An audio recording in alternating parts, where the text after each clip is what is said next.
Okay, friends, we're going to talk about gamification, and how Skool leverages it, how I leverage it, and some watch outs with it because I believe in ethical engagement. So let's go to the leaderboards. Let me just check my audio really quick. Yep, we're good. So for the leaderboards, you're going to see three things like all-time points that people have acquired, which are super light right now because we haven't done onboarding, 30-day, 7-day. So you can kind of see like overall who's engaged the most in our community forever versus in the short term, like, where's their buzz. And as you have more engagement where you're doing thought-provoking comments or thought-provoking posts and people are liking it, it's going to help you move up from level 1 all the way up to level 7 and 8 and 9. Now, you can always click on this question mark, which will tell you what each level costs. And you may notice that zeros are being added to each level.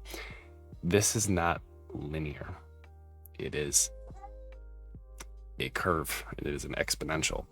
And what I want you to be aware of is you'll feel like you could move fluidly from levels 1 to 4 pretty quick. Level 5 takes a bit of work. Level 6, a bit more work and engagement.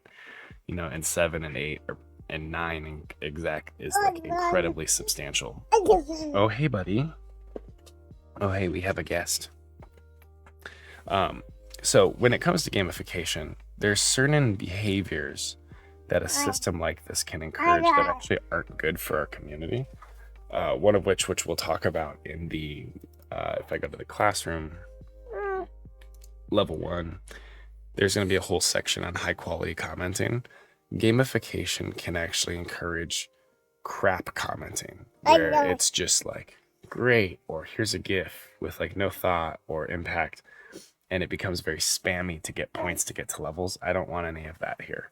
So even though y'all will want to work up this board and get these perks, I want you to do it in the natural pacing that things occur.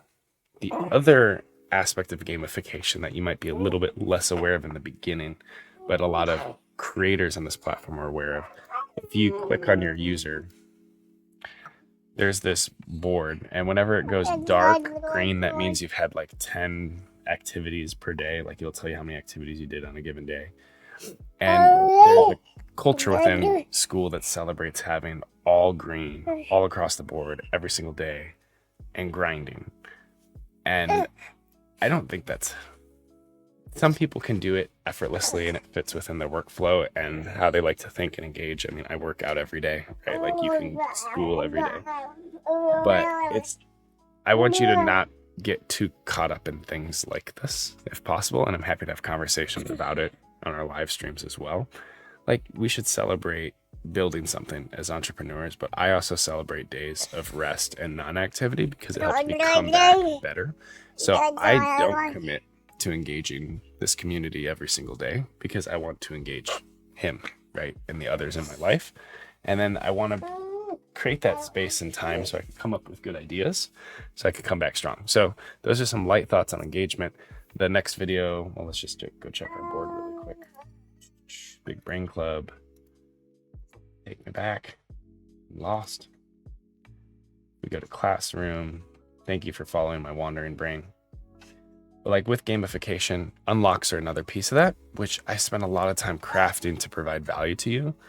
But I don't want you to race because of the way these systems are built. Especially the exponential curve does a lot psychologically of, you feel like you're gaining traction, then you're striving for the next and the next, and get it when you get it, and it'll be cool. But you can work at it a little bit. All right, let's get our dopamine hit. A little bit of gamification there. All right.